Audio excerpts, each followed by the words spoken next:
Sebelum pelajaran dimulai, marilah kita berdoa terlebih dahulu. Bismillahirrahmanirrahim. Rabbishrah li sadri wa yassir li amri wahlul 'uqdatam min lisani yafqahu qawli. Baik anak-anak, kita lanjutkan pelajaran tentang had dan ikhtilam. Tujuan pembelajarannya yang pertama, dengan menyimak penjelasan guru melalui PowerPoint, peserta didik dapat menyimpulkan tanda-tanda balik laki-laki dan perempuan dengan benar. Yang kedua, dengan menyimak penjelasan guru melalui PowerPoint, peserta didik dapat mendeskripsikan tanda-tanda balik bagi laki-laki dan perempuan dengan benar. Yang ketiga, dengan menyimak penjelasan guru melalui PowerPoint, peserta didik dapat menganalisis resolusi yang dibuat dengan benar. Kita membahas dulu tentang pengertian had.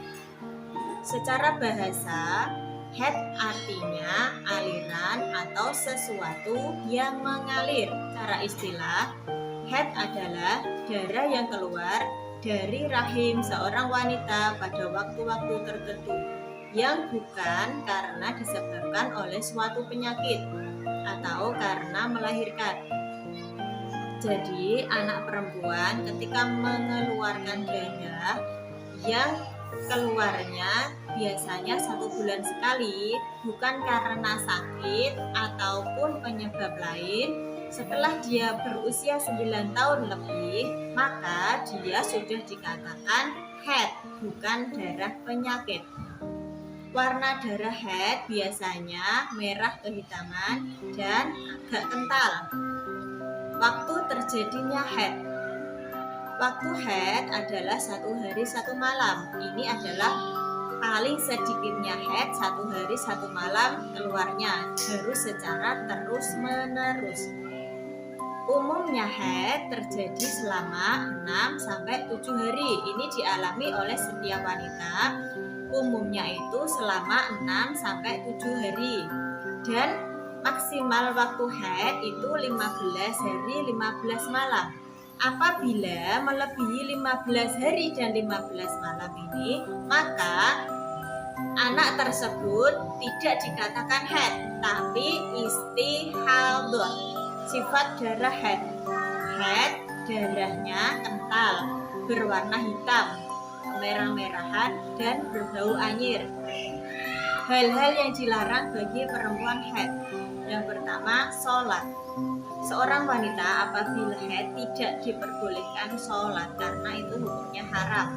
Yang kedua, puasa. Tidak boleh puasa karena dia sedang berhadas besar. Yang ketiga, tawaf. Tawaf itu mengelilingi Ka'bah sebanyak 7 kali, berarti dilarang. Yang keempat, menyentuh mushaf dan membaca Al-Quran. Kalau menyentuh mushaf ini tidak boleh, kecuali dalam keadaan darurat, maka diperbolehkan. Kalau darurat berarti boleh. Karena apa? Karena untuk menyelamatkan ayat Al-Quran supaya tidak diinjak oleh orang yang melewati, maka diperbolehkan. Dan membaca Al-Quran. Membaca Al-Quran ini tidak diperbolehkan karena dia sedang had atau sedang berhadas besar.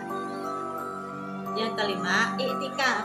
Iktikaf itu berdiam diri di masjid. Yang keenam, berhubungan suami istri. Sekarang kita menginjak pada ikhtilam atau disebut dengan mimpi basah. Mimpi basah ini terjadi ketika seorang anak laki-laki bangun tidur.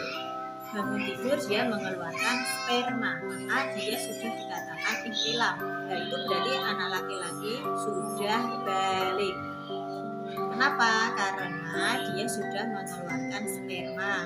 Mimpi basah ini merupakan tanda-tanda balik bagi laki-laki.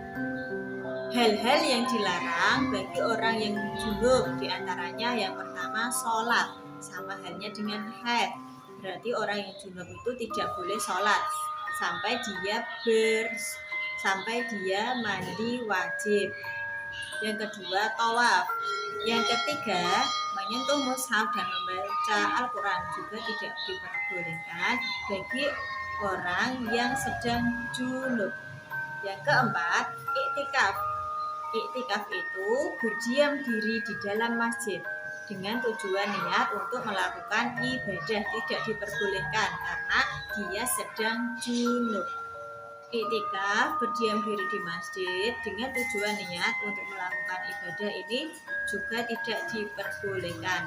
Kalau hanya sekedar melintas atau lewat saja tidak apa-apa karena posisinya berada di luar. Kesimpulan dari pelajaran haid dan ihtilam yaitu yang pertama, baligh untuk anak perempuan ditandai dengan haid ketika sudah mencapai usia 9 tahun lebih melalui jalan yang sehat, yaitu jalan kemaluannya, bukan ketika ia jatuh atau tangannya terkena pisau, itu tidak dikatakan haid. Yang kedua, baligh untuk anak laki-laki ditandai dengan ihtilam. Ihtilam itu tadi yaitu mimpi basah terjadinya ketika ia bangun tidur. Terima kasih. Sekian pelajaran hari ini. Marilah kita tutup pelajaran hari ini dengan bacaan hamdalah. Alhamdulillahirabbil alamin. Wassalamualaikum warahmatullahi wabarakatuh.